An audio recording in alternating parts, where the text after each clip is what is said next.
dá muita felicidade, porque isso não é uma coisa pessoal só, eu não encaro isso como uma vitória pessoal.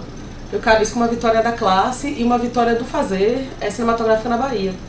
Porque há muito pouco tempo atrás, há uns 20 anos, a gente não tinha um ânimo de mercado tão bom, tão profícuo como a gente tem hoje em dia. Então, fazer parte de um corpo de cineastas, para mim, já é uma maravilha. Eu sempre quis fazer cinema, eu sempre quis contar histórias, na verdade. Mas, formalmente, minha história com cinema começou em 94, quando eu passei no exame da Escola de Cinema de Cuba, que é o exame da escola regular, né? E fiz o curso de 2 anos lá, me especializei em edição e roteiro.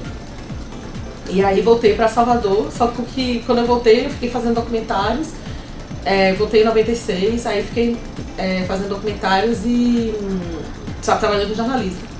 Em 2007 eu ganhei o prêmio do MINC para fazer um curta-metragem, né, um curta-metragem de ficção e tal. E aí eu fiz Doido Lelé, que lancei em 2009, que foi meu primeiro curta-metragem de ficção, que antes eu não tinha coragem de fazer ficção, eu achava a ficção, sei lá, muito grandioso pra mim. Eu não achava que eu tivesse um talento de gestão pra pra dirigir uma história de ficção, assim. Então foi meio que meu batismo de fogo, assim. E a partir daí é que eu comecei realmente a encarar, como eu brinco com meus amigos, encarar de frente as histórias de ficção, assim. A violência, a gente convive com ela tá aí, ela tá sempre. E a gente tá normalizando a violência. Então, assim, eu acho que é importante a gente tirar a violência desse lugar de normal, de acontece, acabou. Tem que problematizar de verdade. Primeiro tem isso, depois tem a violência de gênero, né, do macro pro micro. Existe a violência de gênero que não é só dos travestis. Existe a violência de gênero contra as mulheres, contra os gays. Dentro desse recorte de violência de gênero, a gente encontra essa violência contra o transgênero como uma forma mais aparente, como se fosse uma ponta de iceberg dessa violência de gênero, como se fosse uma forma mais aparente e mais tácita, saca? Uma coisa que me chocou muito quando eu fiz o laboratório pro filme é que as travestis são muito acostumadas com a violência. Elas sim normalizam demais a violência, porque a violência é um dado que acontece sempre. Então, assim, como elas têm que lidar com essa violência sempre, então é como se aquilo fosse normal, fosse o dia a dia, o corriqueiro, o cotidiano. Estranho é quando não acontece. Primeiro me veio esse choque, aí depois me levou essa elaboração para cristalizar isso em forma de discussão. E eu acho que estamos passando por um momento feliz, onde isso está sendo discutido, e essa bandeira está sendo levantada, e que bom, e tomara que continue, tomara que as pessoas, vamos falar sobre isso, vamos continuar falando sobre isso. Esse curta eu assumi o risco de fazer por mim mesma, assim, por mim e pelos meus parceiros, sem nenhum aporte de financiamento, nem de recursos de fora, assim. Eu banquei a produção e contei com a ajuda de todo mundo, assim, da minha equipe, que eu sempre falo dela, que eu sempre me refiro como minha equipe linda, que topou fazer isso sem ônus, né, sem me cobrar. Outro parceiro importante também foi o Festival de Cinema de Ilhéus, o FECIBA, na figura do meu amigo Edson Bastos e Henrique Filho, que são os diretores do festival, e que também propiciou a vinda de Antônio Pitanga pra cá.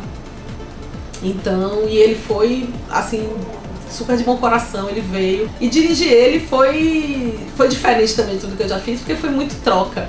Eu só dei indicações a ele e ele chutou pro gol, assim. Foi muito engraçado, né? Ele é tão magistral e ele foi muito parceiro, ele foi muito chegado, ele participou do processo de uma forma muito íntima. Isso foi muito gratificante, assim, eu gostei demais de todo o processo. O cinema é essa arte que depende tecnologicamente dos avanços, né, que existem na humanidade.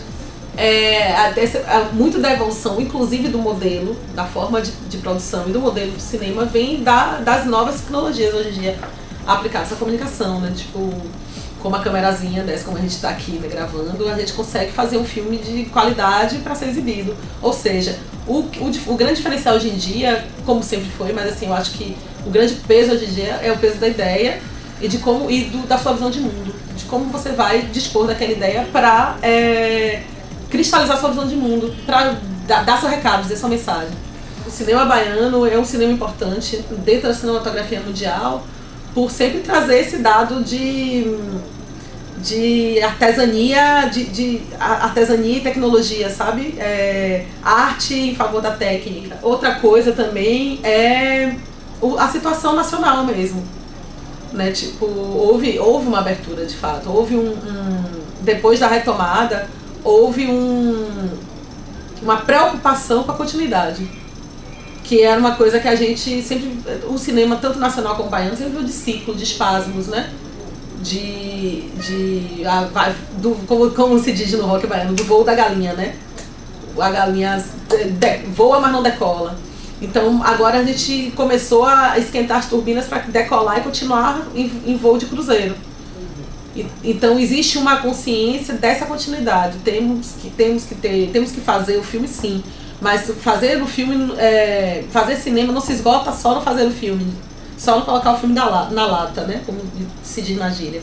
Tem que se colocar o filme na lata, mas tem que exibir, tem que distribuir, tem que passar por festivais, tem que chegar no público, tem que tocar o público, tem que pensar-se em bilheteria, tem que pensar-se em como usar o avanço tecnológico para continuar existindo. Então, tem que se pensar em mão de obra, né? Então, eu acho que a gente está nesse momento de o que é que nós fazemos e como é que a gente vai proceder para continuar fazendo.